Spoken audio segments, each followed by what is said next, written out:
Welcome back to the channel. Today we are back on the offensive side of the ball. We are actually in the West Coast playbook, the alternative playbook West Coast. We're going to be looking at the formation wing slot, and we're actually going to flip this formation because we have a right-handed quarterback. It's going to make the pass plays a lot easier, so we're just going to flip it here. We're going to come out in zone weak.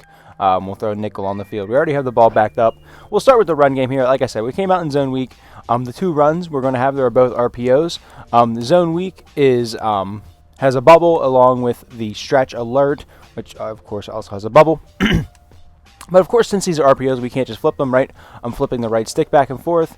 The run does not flip, right? If I want to run the zone weak, it has to be run to the right. If I want to run the stretch, it's going to have to be run towards the tight end side, which in this case, because I have Josh Allen, right-handed quarterback, is going to be to the left, right? So if I want to run these specific runs, it has to be run there because it's mixed with the RPO. So I want to be able to have both of those, whether you come out in like how I did here. The play I chose was zone weak, and then I have the stretch in my audibles, or maybe you have just both runs in the audibles, and then you have another play that you choose. So, but in terms of the run game, we want to have both at our disposal because, like we do this in almost every scheme, we want to be able to get to the run right, and we want to be able to get to a run left. Because, I mean, your opponent can't defend the entire line of scrimmage, right? They can't. They're not going to be able to stop you every single time with run fits, right? Right, with every single run fit being pinpoint on every single play, right? So here, of course, I mean, we have the green boxes on because that's what I think we're on all-pro difficulty. So, yeah, the green boxes are there. I believe those are online as well. So, I mean, you can use those as well to kind of guide you there. But I mean, really, it's just where do you have more numbers, right? Where do you have more blockers than they have people that can tackle you? I mean, it's really that simple. Where do you have more people that can block versus people that can tackle you? Like here, I mean, right up the middle looks pretty stinking good to me. Of course, bro loops around and just makes a good play there. But I mean, here we would love to be able to get to the stretch to the right, but we don't have that play. So, but we still have the zone weak to the right, and we can still kind of get to that B gap. Didn't get quite as much as we thought there, but we can still get to that B gap and kind of bounce it outside there. Here, I mean, maybe we try to run the stretch. Maybe we try to just stick with the kind of turn this into like a halfback dive. Of course, Bentley, I think gets there and makes a good play in the backfield. Can't really hit this run here. Oh man, of course they're calling the run blitzes at perfect points here. Getting us really good here. We're gonna hit this zone weak there. Finally, Bates gets up to the second level, and there you can kind of spring it up the field. But I mean, just picking and choosing where you're getting those light boxes and stuff, and then once we get into these pass plays and we're kind of hitting these down the field along with these shorter passes, we're just hitting passes in general. That will lighten these boxes for you, and you'll be able to hit these runs. I really do like the stretch though out of a lot of these RPOs, not just this one, but running towards these two tight ends, really good. Really like that. And of course, you have two tight ends on the field. I do want to say this: you have two tight ends on the field, so you do want to make running the football. You want to make a concerted effort to run the football with this scheme because you do have those two tight ends. You don't just want to just chuck the ball down the field all the time, right? You have these two tight ends. They should be better at blocking, so we want to use that. So that's kind of the idea with the run game. Taking the time out from the video here, I just want to thank you guys for clicking on the video and watching here. If you're liking what you're seeing, go ahead and click the subscribe button. I just want to remind you to do that here. Trying to get over that 1,000 subscriber mark. That's a big milestone, so we're looking to get there here. Hopefully by the end of the year as the new season starts here. And yeah, just appreciate you guys checking out the videos, clicking the like, clicking the subscribe, commenting, all that good stuff. And yeah, I'll keep it short and sweet and send it back to the video. But getting into these passes here, we're going to start with the short game. We're going to start with Y stick. And very simple, we got a 6-man protection with the running back blocking. On the left side of the field, we're going to be running Kincaid, our second tight end, out to the flat. And then our Knox, our first tight end, is going to be able to do pretty much that traditional route. Very good against man. He can turn around against zone. He breaks off to the left here against man. Diggs is going off to the flat, and then Dave is with a slant. What I really like to do here, if you would have Hot Route Master, throwing Diggs on a on a post route or a crosser would be great here, but of course we don't have Hot Route Master. Hot Route Master is not in MUT yet, probably won't be until, I don't know, December or something like that. But, so since we don't have that, I want to put him on a backside slant. So we're going to be running basically two slants here to the backside, and then with Kincaid, or with Knox as our man beater out there. So there he kind of turns around, sort of hold onto the ball. Not sure where that was going there. But if I kind of sat in the pocket a little bit more there, Here, we'll kind of run them on, like, if you can even run them on, I mean, you can really throw digs on anything. I really just don't like to leave them on a flat. I feel like that's really not productive. Yeah, so maybe even throw them on, like, a slant or a drag, something like that, kind of get a little bit different distances. Something like, dang, good play right there. How they, I guess, DBs jump right there. Good stuff out of that right there. But, I mean, even throwing them on a streak, something like that, even just as, like, as basically like a clear route. Try to like pull those down, right?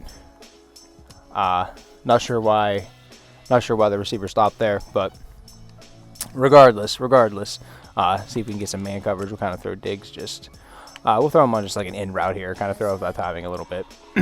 See if we can't get Knox to run some man coverage. And I don't know what in the world is going on with the passing accuracy right now, but it has been just awful. But a Y stick, though, very good. Throwing them on an in route does seem to be like the best, just timing-wise across the middle of the field, I guess, throwing your second receiver on an in route. And there, I didn't mean to throw it to him, I meant to throw it to Diggs, but that does seem to be pretty decent timing and whatnot. Here would be a great look to run against the stretch here. Of course, they give you that whole left side. We're going to take the whole left side. And that's kind of the idea with the run game, too, right? Being able to get your passing looks to get you good run looks. So, yeah, throwing that in there as well. But Y stick, pretty simple. This is your short pass play, of course.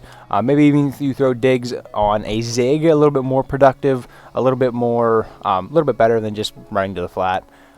Maybe you see like a lot of man coverage, something like that right there. He had kind of like Judon on him. I'm not sure if that was man, but Judon was in his zone. Throwing him on a zig, digs on a zig as against Judon. We like that. So, yeah, Y stick right there. Pretty good passing play for a little short play. First one here is, I actually want to, let's just go to dagger first here. Will be the first one we cover. You see Knox is on a drag with Kincaid on sort of like a fade route. You can kind of pass lead to the left or the right towards the middle of the field, but he's kind of shading out to the left. And then we have dagger on the backside of the play with our receivers. So first thing where I really like to do is just get a 6-man protection, block up my running back.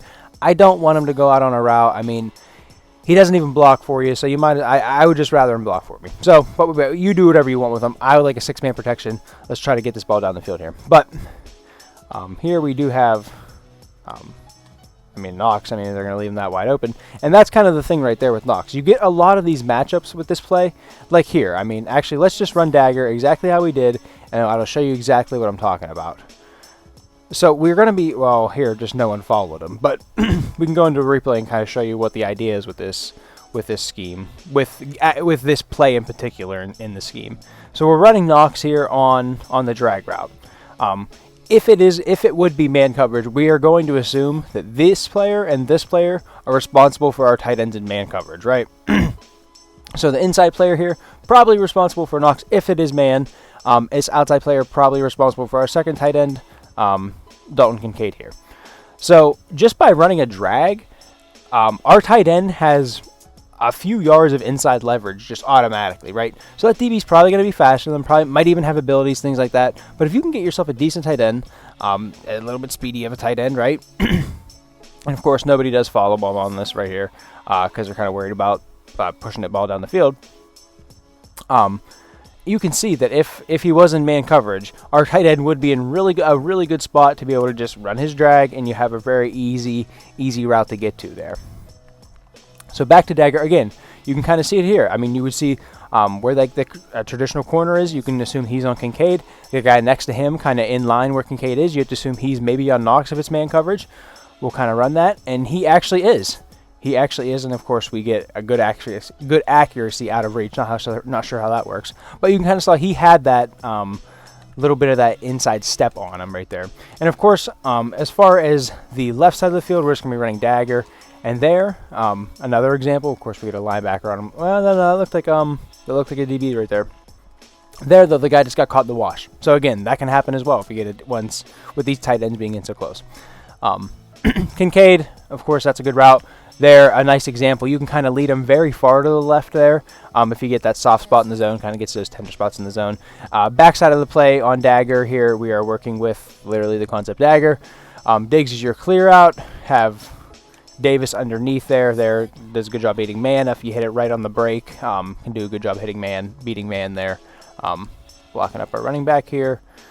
Diggs is the clear out. Wait. And did a good job there. Looks like maybe match coverage. Following him across the middle of the field here. I would like to hit that one time there. Good example of just Knox having the leverage, being able to hit that drag just because he's on the inside shoulder there, on the inside guy. So blocking it up, hit a quick one to Diggs. As you can see, there's just a ton of different quick ways you can hit this. Like this scheme gets to a lot of different tender spots in the zones here. Yeah, but dagger, very good. You've seen me hit dagger in all these plays, right? Diggs clears out. Davis comes up underneath under these zones, right? We get the idea there. Next one is, I guess the last play here is you drive check. And you can see dagger had the inside tight end on a drag. Here you drive check, the outside guy's going to be on a drag. So it throws the user off a little bit maybe, makes him think a little bit. So basically what we're going to be turning this into is going to be sail on the right side of the field with Davis as your clear route, Diggs as your sail route, and then Kincaid will be your flat route, kind of pulling the defender down. And then Knox will kind of be your just in route coming over the middle of the field here, of course, with a 6-man protection. With Harris, of course, you can do whatever you want with him. We'll leave it as a 6-man protection here. We are trying to hit the Diggs route. There it was, man coverage. Probably should have waited for something else there.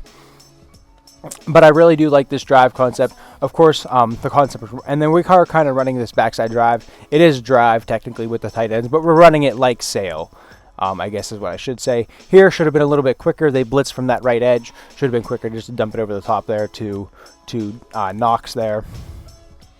Running in again though. Here we get man coverage. Diggs had nice leverage there. Looks like maybe a safety was in coverage on him, be able to get to that corner route. And of course here, I mean, the other thing I like to point out here, Y-stick and dagger, we're kind of attacking the middle of the field. You drive check, we're kind of attacking the middle of the field with the tight ends. But we're kind of getting that sideline area too with Diggs. So here, those drags, sometimes they just get lost. And I mean, you can hit them for big gains here. Especially this year, it is a kind of a throw it short, run long kind of year. Here, we're really trying to hit that route that Diggs. But there you kind of saw we threw it where they blitzed from. We're able to get some chunks, give it a nice chunk down the field there. And I'd really like to hit this Diggs route just how we're kind of supposed to here. Something like this here. I don't know what in the world. I was past leading that at like, I don't even know, 4 o'clock maybe, and that's where it went. But trying to hit this Diggs route just one time on this route. There you go. Drag comes down, kind of pulls the defenders down. Davis cleared out for Diggs to hit over the top there. But pretty nice scheme. Very explosive scheme for being a 2 tight end set, being able to get to the run and being able to get to these kind of deeper passes with a little bit of variety inside. Really makes West Coast a really good book. Made an ebook on it last year. Thinking about doing that again. Kind of just maybe keeping the same core of the ebook, but kind of mixing up sort of these little gadgetry formations, maybe something like that, doing like an updated version of it, maybe, if you will. But as for this scheme, though, that is it. Singleback wing slot. Hope you guys did enjoy. If you did enjoy, like the video, comment, subscribe, all that good stuff. You know how the YouTube works. We are trying to get to 1,000 subs. We've been getting a lot of love on the videos lately. I appreciate that. Comment, let me know what it is you want to see next, what kind of videos, what if you want to see a new type of video, new scheme, whatever it is, new playbook you want me to look at, any of that good stuff. And yeah. With that, I guess I hope to catch you in the next one.